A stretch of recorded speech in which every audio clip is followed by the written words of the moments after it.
Welcome to Dating Tips 101.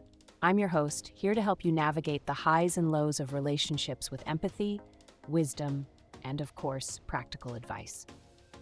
Today's episode dives deep into something crucial yet often overlooked: understanding and identifying manipulation in relationships. It can happen to anyone, and it can be incredibly subtle. So if you've ever felt something was a bit off with a partner, or if you're just curious about keeping your relationships healthy, this episode is for you. But before we get into it, a quick reminder. If you find today's content helpful, make sure to like, share, and subscribe to Dating Tips 101. Let's spread the word on building better, healthier connections. Now, let's get started. Let's start by breaking down what manipulation looks like in a relationship. It's rarely the over-the-top stuff we see in movies. More often, it's subtle, quiet, and can make you second-guess yourself. Manipulation is about control. It's when someone tries to shape your thoughts or actions for their own benefit, often to cover up their insecurities. Imagine this. You're on a date and you want to order something, but your partner suggests something else, making you feel like it's your idea to change your order. Or maybe they insist on meeting friends you're not comfortable with. Alone, these seem like small things, but they add up. Over time, these tactics can become serious red flags. Manipulative behaviors range from emotional blackmail, like saying, "If you loved me, you'd do this," to isolating you from friends and family. Recognizing these behaviors is the first step to keeping your relationships healthy. Let's talk specifics. There are many ways that manipulation can show up in a relationship. Let's dive into some common tactics that, if left unchecked, can become patterns of control. Here are some signs you might be dealing with manipulation. You've probably heard this line before: "If you really loved me, you wouldn't do that." This is classic emotional blackmail. It's using your feelings of love or guilt to control your decisions. If your partner always expects you to give in because of guilt, it's time to pause and reassess. Healthy love doesn't make demands or come with ultimatums. Imagine a friend who canceled a trip with her friends because her boyfriend guilted her into staying. Over time, she stopped going out altogether. The cost of these small sacrifices adds up, creating a power imbalance in the relationship. Next up is gaslighting. This is a psychological manipulation tactic where someone makes you question your own reality. They might say things like, "I never said that," when they clearly did, or twist a situation to make it seem like you're overreacting. If you find yourself constantly doubting your memory or sanity, this could be a red flag. Take Jessica, for example, who found herself second-guessing her decisions because her boyfriend kept twisting her words. After a while, she started feeling as if she was the problem, a classic effect of gaslighting. Have you noticed your partner gradually pushing you away from friends or family? They might start with comments about how much time you're spending with them, but soon it escalates. Isolation isn't always obvious. It's often a slow process. But cutting you off from your support system leaves you dependent, which makes it easier to control you. Consider Sarah's story.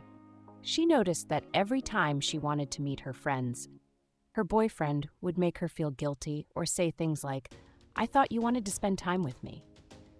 Before she knew it, she hardly saw her friends.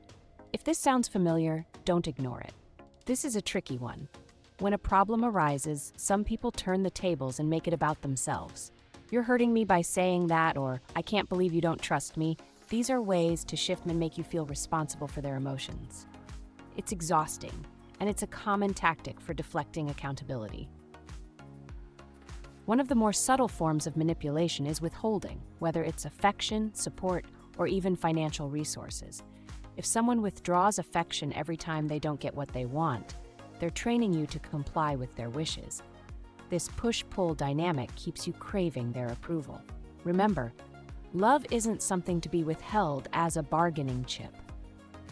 These manipulation tactics have a profound impact, not just on the relationship, but on your mental health and well-being. You might start feeling anxious, stressed, or even experience lower self-esteem over time. Here's a breakdown of some of the psychological tolls manipulation can take on a person. Constant criticism or undermining from a partner can slowly wear down your self-confidence. If you find yourself doubting your decisions or feeling like nothing you do is good enough, take a step back. This isn't love, it's control. Walking on eggshells is no way to live. The stress of constantly trying to please a partner or avoid conflict can lead to chronic anxiety. Being in a manipulative relationship feels like you're in a constant state of tension, never knowing when you might set them off. When a partner makes all the decisions or subtly discourages your independence, you can lose sight of who you are.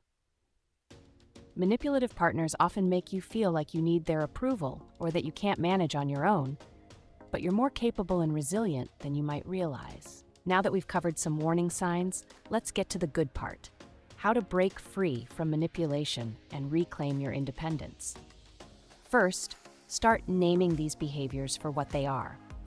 Understanding that you're dealing with manipulation is a huge step. This might sound simple, but once you see these tactics for what they are, they lose some of their hold over you. It's called naming and taming. When you know what's happening, it's easier to regain control. Healthy relationships thrive on boundaries. If something doesn't sit right with you, speak up. Setting boundaries is about respect, both for yourself and your partner. It may feel uncomfortable at first, especially if you're not used to standing up for yourself, but it's necessary. Sometimes we all need a little backup. Talk to trusted friends, family, or even a counselor. They can provide perspective, support, and remind you of your worth. Support systems can be incredibly empowering, especially if you've felt isolated or doubted yourself in the past. Knowledge is power, right? The more you understand about manipulation, the better equipped you are to handle it. There's a wealth of resources out there, from podcasts to books that explore relationship dynamics. When you understand the tactics manipulators use, you're able to identify and guard against them. It's like building a mental shield against manipulation. One of the best ways to regain your sense of self is by reconnecting with things that bring you joy. Manipulative partners often make you feel like you have to be on their schedule, their terms. By focusing on your own hobbies, interests, and passions, you remind yourself that you're a whole person outside of the relationship. It's empowering and necessary for rediscovering your independence. Taking care of yourself, both mentally and physically, is key. When you're in a manipulative relationship, it's easy to feel drained, but by prioritizing sleep, good nutrition, and activities that recharge you, you're building a strong foundation for resilience. Self-care isn't selfish. It's essential for maintaining a sense of self and grounding yourself in your own needs. There's absolutely no shame in asking for help. Therapists and counselors are trained to help people navigate complicated relationships and regain their independence. Therapy provides a safe space to explore your feelings, understand the effects of manipulation, and develop strategies to move forward. Sometimes talking to a professional can help us see things more clearly and provide tools we didn't even know we needed. Learning to be assertive is a skill that can benefit you in all areas of life, not just relationships. Being assertive doesn't mean being aggressive. It's about confidently expressing your needs and boundaries. There are plenty of resources and workshops that teach assertiveness skills. Standing up for yourself with calm, clear communication reinforces your autonomy and helps you break free from manipulative dynamics. If you recognize that the relationship is unhealthy and beyond repair, consider creating a plan to safely exit the relationship. This could mean saving up some money, finding a place to stay, or talking to someone you trust about your plans.